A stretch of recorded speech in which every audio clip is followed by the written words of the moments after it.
कभी अगर बनना हो तो बाज बनना, लेकिन कभी तोता मत बनना। तोता बोलता तो बहुत है, लेकिन ज़्यादा ऊंचाई तक उड़ नहीं सकता। बाज बोलता बहुत कम है, लेकिन सबसे ऊंचाई पर उड़ता है, और बाकी पंछियों का राजा होता है एक बाज। आज मैं आपको 5 ऐसे पॉइंट्स बताऊंगा जो कि हर इंसान को बाज से सीखना चाहिए, और लाइफ की बहुत बड़ी लर्निंग है इन 5 पॉइंट्स में। पहला लेसन, ईगल फ्लाई अलोन। बाज अकेले उड़ता है और बाकी पंछियों के मुकाबले सबसे ऊंचाई पर उड़ता है। बाज अकेले उड़ेगा, लेकिन कभी भी चिड़िया और छोटे पंछियों के साथ नहीं उड़ेगा। बाज हमेशा या तो बाज के साथ उड़ता है या फिर अकेला उड़ता है। और इस समय ये सीख मिलती है कि छोटी सोच वाले लोगों से हमेशा दूर रहें और अकेले रहो, क्योंकि यही वो समय है जब खुद को जानने का असली मौका मिलता है। दूसरा लेसन, बाज का विजन बहुत ज़्यादा क्लियर होता है और बहुत ज़्यादा स्ट्रॉन्ग होता है। बाज अपने शिकार को 5 किलोमीटर दूर से ही देख लेता है, और जब एक बार उसे अपना लक्ष्य दिख जाता है तो उसके बाद चाहे रास्ते में कितनी भी मुश्किलें क्यों ना आए, वो अपने लक्ष्य को हासिल करके ही दम लेता है। इससे भी एक बहुत बड़ी सीख मिलती है कि अपना विजन क्लियर रखो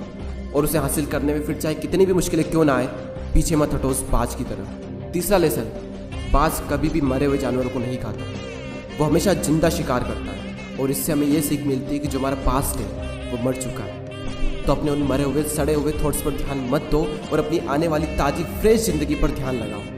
अपने पास्ट की पुरानी यादें जो तुम्हें तंग करती है, उन्हें वहीं रहने दो जहाँ पर उसकी जगह है, और तुम्हारे पास्ट की जगह है तुम्हारे पास्ट में, उसे वर्तमान में जगह मत दो। क्योंकि एक बार अगर तुम्हारा पास्ट तुम्हारे प्रेजेंट में आ गया तो तुम्हारा पास्ट तुम्हें कभी प्रेजेंट में नहीं रहने देगा।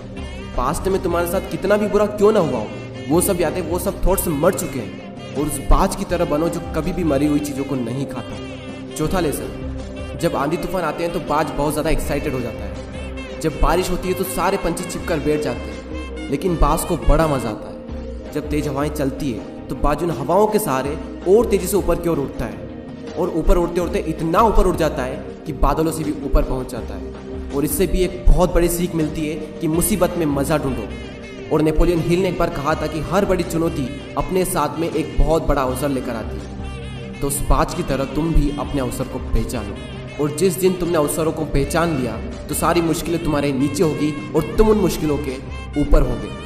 फिफ्थ लेसन, बाज अपने घोंसलों में से सॉफ्ट घास को हमेशा निकाल देता है, ताकि बाज का जो बच्चा होता है वो उसमें कंफर्टेबल ना हो सके। क्योंकि अगर वो घोंसले में कंफर्टेबल हो गया तो वो वहीं रहना पसंद करेगा, लेकिन बाज ऐसा कभी होने नहीं देता। बाज एक पंछी है और उसे भी ये बात पता है कि there is no growth in comfort zone. लेकिन हम तो इंसान है ना, और इंसान होने के बावजूद भी कई सारे लोग इस बात को समझते ही नहीं। आप जितना ज़्यादा कंफर्ट जोन में रहोगे, आपकी लाइफ आने वाले टाइम में उतनी ही ज़्यादा अनकंफर्टेबल हो जाएगी।